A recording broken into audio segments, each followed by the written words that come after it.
to Wine Wednesdays, and we are talking a little bit of French wine, right? That's what our goal is. That's And yeah, that seems to be the theme recently. And twist my arm, invite me anytime you have something, and exactly, exactly. Well, I would love to always invite you because you're just so knowledgeable. Um, so Wine Wednesdays with California tastings. I'm Nilu, your sommelier host, and this is my friend Henrik Poulsen, who is a winemaker out of Napa, renowned, has his own release label. It's called Release, and it's a beautiful Cabernet Sauvignon. So again, let's do another cheers because we've got a taste now. thank you. Don't miss you. You Yeah. may be wondering what we're tasting. Yeah, well, when you said that you were going to pick this wine, you immediately had my attention, Nilu. I And think it's a nice one. I'm glad that we are putting a little focus on a region that I think is overlooked, and that is the French region of Beaujolais. South of France, not super south. It's kind of a, say, in between if you're familiar with French geography. It's on the eastern side of the country. You have Burgundy up north, then you have Beaujolais stretching just below Burgundy, and then this is before we get into the southern part of France, where you have Châteauneuf-du-Pape and the Rhone Valley and Côte-Rôtie and Hermitage and all those. So kind of in a little bit in the to the southern part, but yeah, very unique area and one of my favorites. One of your favorites, but also just a beautiful, easy drinking style of wine. We're going to talk about this specific bottle. The grape is Gamay for Beaujolais area. It's a beautiful red grape. And the bottle we've got in front of us is Moulin-à-Vent. My French is not as fantastic as yours. How would you pronounce it? Probably better than me. Exactly like you did. Moulin-à-Vent. So, yep. I love it. Okay, somebody take me to France for 6 months so I can get my French going. But this is a kind of what they call in their Crus, in their higher end, in the quality for the AOCs, for the French wines. Is that right? That is exactly right. And Neither you and I have talked on different segments about the different appellations in France and the regions that you're getting into, where the quality level is, and so on. So I think that most of the listeners probably will recognize is they've always heard of Beaujolais Nouveau, which is this wine that is released, I believe it's the third Thursday in November. Yeah.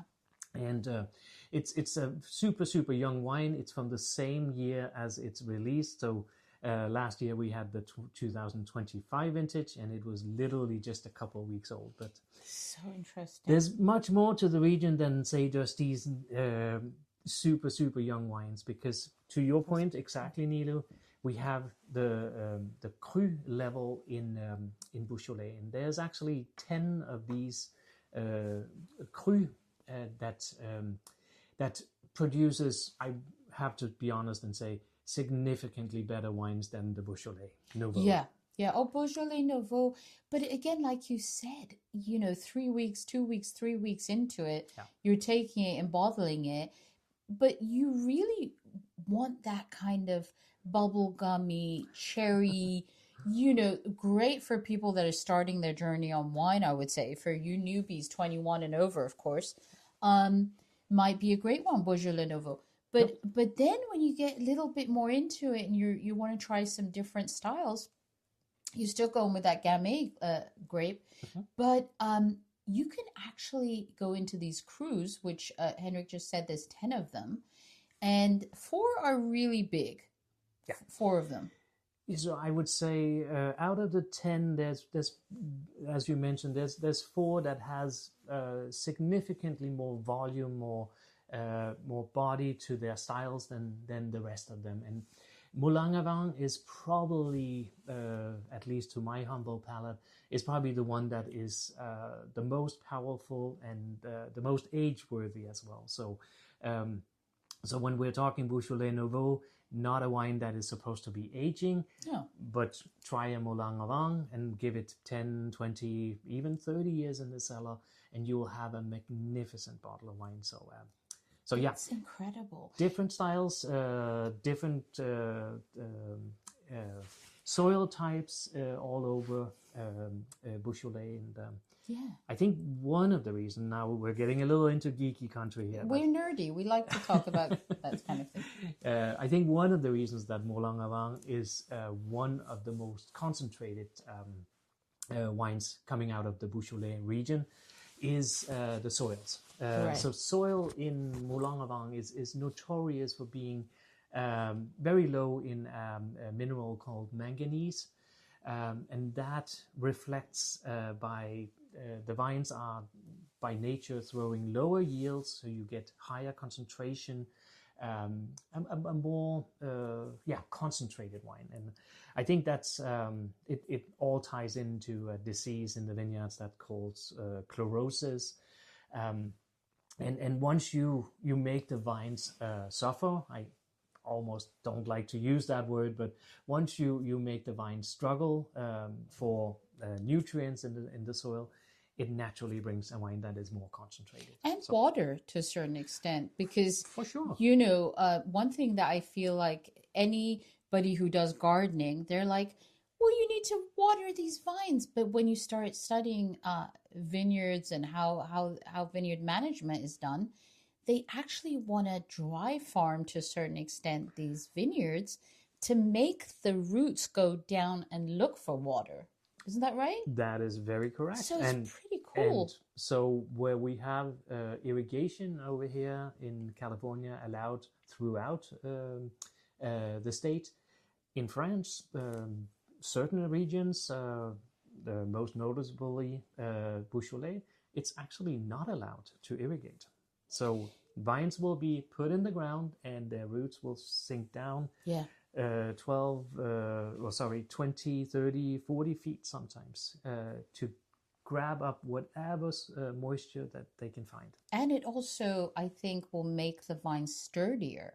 Oh, for because sure. Imagine your roots going down, and spreading out, and you're like looking for water kind of thing. And so you go down and find that. It gives you that stability. You're going to have better trunks, better vines, in the long run. Yep. Now, this guy, let's talk about price, and let's talk about, we got this in California, Moulin-à-Vent here bottle. This is a 2022.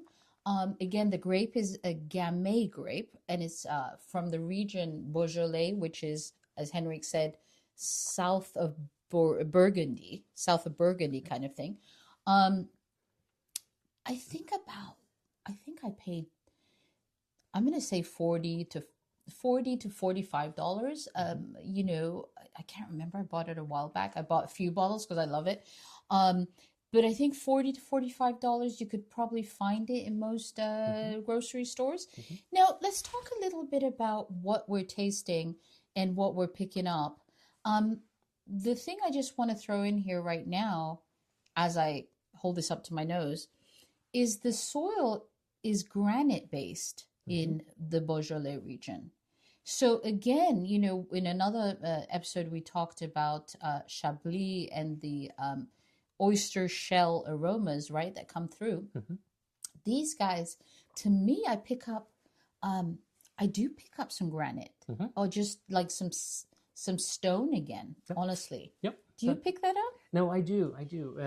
I do also want to throw out there, not to take away from the soil discussion or talks, I do want to point out one very unique thing about Beaujolais as a region.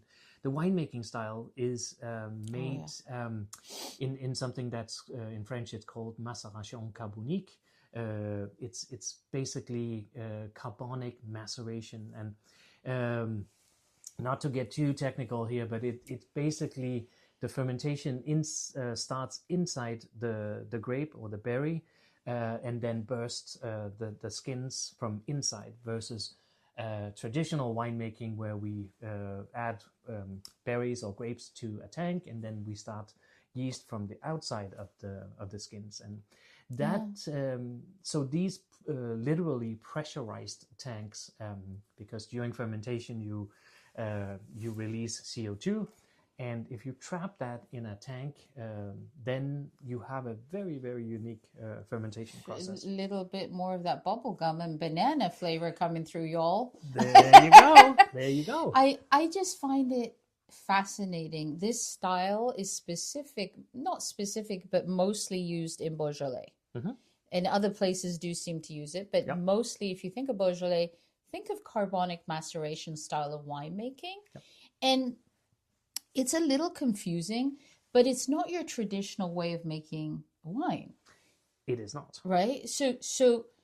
But there's, what's interesting is you can do full carbonic maceration, or you can do semi, depending on what you want to do, right? How much of that banana flavor, cherry, bubblegum flavor do you want? And that's, is this, I mean, this is getting nerdy again, and I love that, but they add the carbon dioxide into the tank, so the oxygen dissipates. There's no oxygen in the tank. Well, so technically, during fermentation, CO2 is a natural byproduct. It's released during the fermentation. So that alcoholic fermentation is a conversion of sugar into alcohol, and that is done by yeast. And the byproduct that comes off this fermentation, whether it's in a barrel or in a stainless steel tank or a concrete vat, the byproduct is CO2 or carbon dioxide. That's basically what you have in a soda, the bubbly feeling, or even in champagne, you have this CO2 that has been trapped inside the bottle. In Beaujolais, it's trapped inside the vessel that you're fermenting in, and that gives it this uniquess. Excusez-moi. I said that in French. Sorry about that. But I guess that style gives you these aromas and flavors, right? So no oxygen there, the intracellular the fermentation happening inside the little guy, inside the little grape. And then, the lack of oxygen gives you that flavor. But then the partial, again, not making it too crazy difficult, the partial is the bottom layer ends up, because there is oxygen in that one, the bottom part of the grapes, the clusters that go whole clusters, the bottom section is going to be done in the carbonic maceration style, but the top layer, because of what happens underneath, the top layer starts the regular fermentation. Correct. Yeah. So beautiful. I mean, just beautiful way of making it. Yeah. So yeast will not survive in a oxygen deprived environment. So the yeast needs oxygen at some point. So you're basically playing the best of both worlds when you are in Beaujolais, because you have this oxygen lacking environment where the yeast are struggling, that somehow sometimes can lead into something we in winemaking call reduction. And reduction is an it can be an issue in wines where you definitely want to add oxygen or have oxygen available to the yeast to produce. So there's it's a intricate play on fermentation, and you definitely need to know what you're doing when you are in carbonic maceration. It's beautiful. Do a lot of people use that in the States, in Napa or this area? There's quite a few. I wouldn't say it's popular as much in Napa, but generally in Sonoma and broader in California, more and more people are picking up on it, because it adds a uniqueness to the wine that you won't get from, say, a traditional fermentation process. Totally different, right? It's very very different, and if you want to try something different, but talking about like aromas, I get a little nerdy about this. The Gamay grape gives me almost a cherry. It still gives me that cherry aroma, but I'm picking up that granite. Honestly, like sometimes it was so funny when I was taking my exam. It was like, go get a little stone and lick it. I'm like, are you crazy? Somebody told me to do that. Anyway, it does help. Don't do it, but I'm just saying. You pick that up, and then little bit of, I don't want to say licorice, but maybe a little dab of licorice. What else do you pick up? Well, so I think for me with very much so nice. with the Moulin-à-Vent especially is I get macerated strawberries and I get this freshness of almost raspberry. Yeah. And it's something that I'm not really is common for me with my background being winemaking in Napa. We have a different set of aromatics from Cabernet Sauvignon. So for me, this is definitely on the fruitier side. It's a very I wouldn't call it necessarily light wine, but it has this vibrancy to it. It's so full of life that you're just you stick your nose into it and you take a sip and you're like, it brings you back for a second sip. Yes. Where I would say Cabernet Sauvignon, that's a blockbuster grape, and that has a tendency to sometimes overwhelm your palate and senses. And this is something that's light, it's fresh, it's in lack of better words, it's a hip wine. So I love it. So what can we? To me, this is like a Thanksgiving wine, Christmas. I mean, not that you can't drink it through the years, whatever you're doing throughout the year. But I feel like it would bring out all the cranberry sauce and this and that you're adding there. Do you feel like it's a good pairing with something like that? Yeah, and I love how you bring up cranberries, because that's actually another flavor that I get out of the wine here. Yeah. Something that has that by putting your nose into it, it feels like a ripe thing or ripeness, but then when you taste it on the palate, you get this acidity, and I think that's a very good descriptor for a cranberry, how you can smell it and think it's going to be soft and sweet on your palate, but then when you taste it, it's actually a little bit on the tart side. Yeah. And so again, food and wine pairings can be very, very individual and so on, but when we're talking about wines that have natural high acidity like these wines will have, I don't hesitate to bring something that is on the fattier side for a pairing. So because I think the natural acidity and freshness in the wine will cut through that fat that you have on your plate. So whether that's red meat or something roast or even into the bacon fats. That would be... God, I'm thinking Cobb salad right now. Oh, wow, yeah. I don't know why I went there. Or even bring it all the way to the end of a menu and have it with cheeses, fat cheeses. Oh, yes.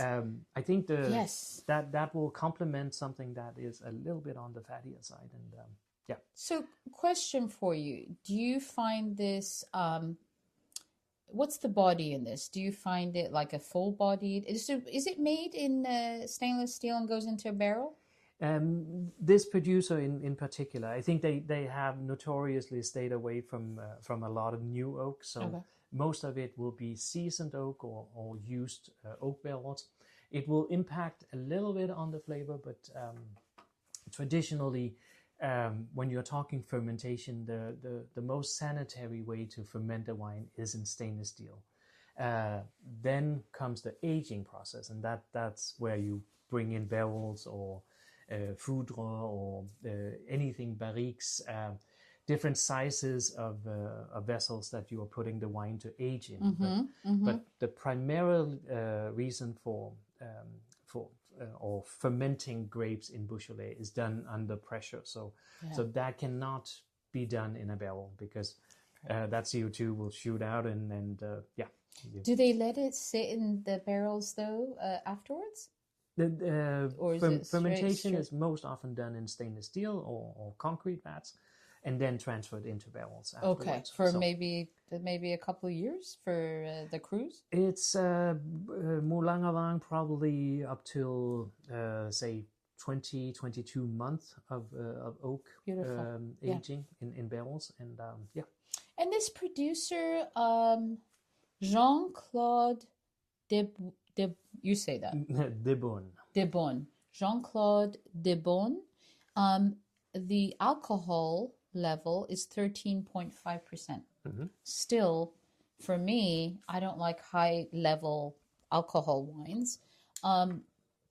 This is nice. I still, feel like it's right there. I can have a couple of glasses of it with my food, and all the flavors are where they need to be. There's nothing hitting you specifically. No. But again, we always talk about the soil types because that seems to really make a difference in what the wine ends up tasting like, right? So especially in France, I feel like so many different styles of soil. The granite is specific for Beaujolais. It's beautiful. It's a not full-bodied, I'm going to say lighter style, no? Definitely lighter style. And again, I think there's always a tendency between wine drinkers of thinking the more powerful, the more concentrated a wine is, the better it is. And I kind of beg to differ with a different opinion here, because I think the lighter you can make a wine, it doesn't necessarily take away from the concentration in a wine. And I know that can be difficult for people to understand, but something that is light and fruity doesn't necessarily have to be, say, diluted or thin on the palates. And while this wine may be, say, medium-bodied or so, I still think it packs a punch on both the nose, but also definitely on the palate. I agree. There's freshness. I often use the word vibrancy in a wine, and I think that's something that I'm sometimes I'm lacking a little bit with wines that they're almost too powerful, and it's like a statement in itself. You take a sip, but then it's the concentration is so over the top that mouthfeel it takes literally 2 minutes on your saliva before it kind of neutralizes again. Yeah, and I feel like, again, goes back to the style of what they're trying to portray. The more I look at Height Cellars, for example, and how they make their wines, really, they say they're doing old world style, but it's very much about letting this wine age and age and age, maybe 2 decades, and then being raised. So it's very much a collector's style of wine. Now, if you're going into Heights and you're tasting something there today, you're probably going to get a little bit of a shock. Maybe you need to buy that and put it in your cellar to keep for a while. But that's their style, right? That's their style of winemaking. Exactly. And we've shared so many bottles, you and I, Nilu, that I think you already know where I'm coming from. So I have no issue buying wine and then putting it back in the cellar and forgetting about it for 10 or 20 years. Yeah. Because I think there's definitely a charm and a uniqueness to aged wine. And but for, say, an average consumer, you want that instant gratification, because you may, first of all, not have a proper cellar or a place to store your wines.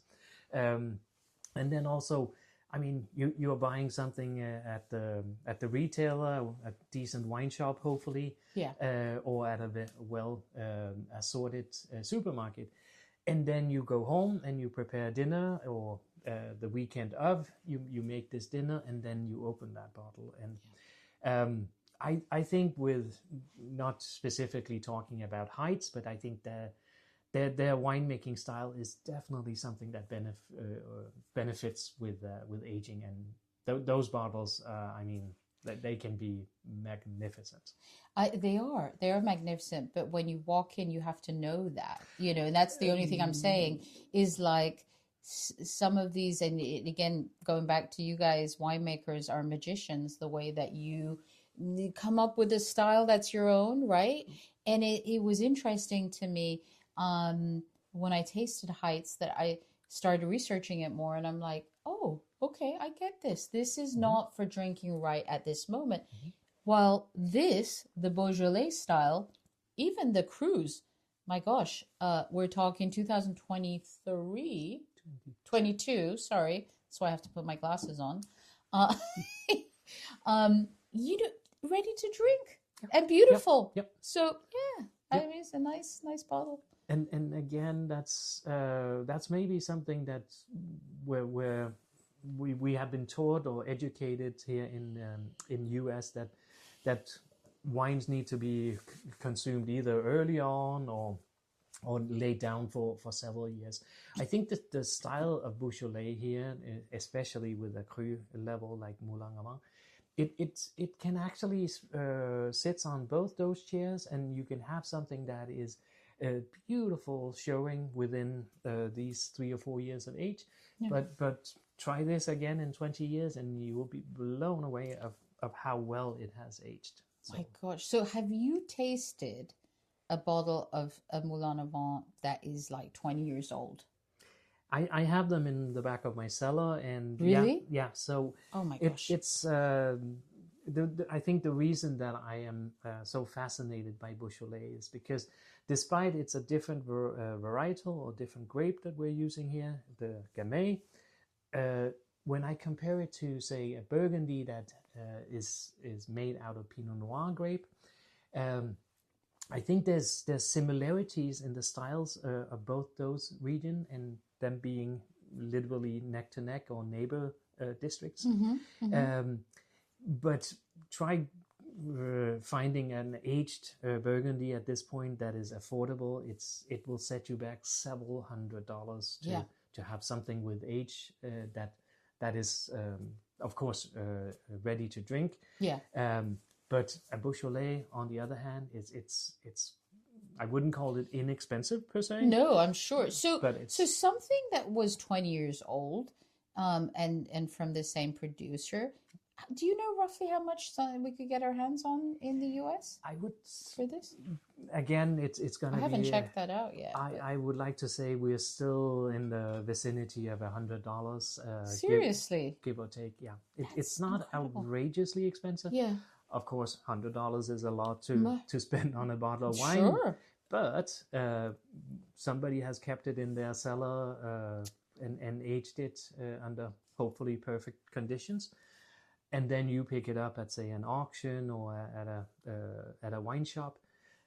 There's a premium to pay, but most often, if it's a good vintage, a good level of cru, then it's worth every penny. In the Crus, because there's 10 of those for Beaujolais, so that's the highest level of this style.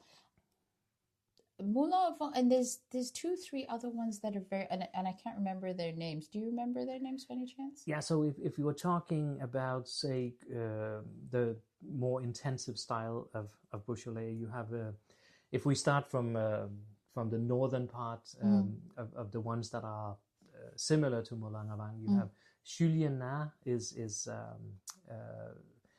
shares similarities with Moulin-à-Vent. Then you have Chenas. Then comes Moulin-à-Vent, and then further south, not by much. We are literally talking about driving from village to village, and you see the signs of the names. Further down south, you have Morgon. Oh, Morgon! Who hasn't heard of Morgon? Yeah, and those so between Moulin-à-Vent and Morgon, you have Fleury, and then another one called Chirouble. And it's, I mean, there's so much variety within, say, a producer in Fleury. If you get close to the border of Moulin-à-Vent, there's spectacular producers. So it can be very difficult to literally say, oh, what am I tasting here? Yeah. Is it Moulin-à-Vent? Is it Fleury? But again, the uniqueness of the fermentation process is where I think it sets itself apart from other wine growing regions in France. So true, because of that carbonic maceration that gives it that different flavor, and really makes it stand out. So I'm so glad we got hold of this bottle. And again, just a great bottle of wine to have for everyday drinking, or you add it to your, like Henrik said, anything with a little bit of fat on it. Could you have this with a steak? You don't always have to have a Cabernet Sauvignon, right? No, and we do that. I mean, steak can be of course can be a lot of different things. You can, depending on cut, say you have a New York that doesn't really have fat other than on the top. Then you can have a ribeye, Hey guys, thanks for hanging out with us for this session on French wine and Beaujolais. We were mid-sip and deep in food pairings when, whoops, the battery on our camera gave up on us. So consider this your official goofy sign-off. We'll be back fully charged next time. Thanks for watching and listening. This is Beyond the Pour by California Tastings. Here for all your somm needs in California. To listen to other episodes, you can find us on YouTube and all the platforms where podcasts are played. Be sure to like, subscribe, and let us know what you enjoyed about the episode. We can't wait to hear from you soon. Cheers.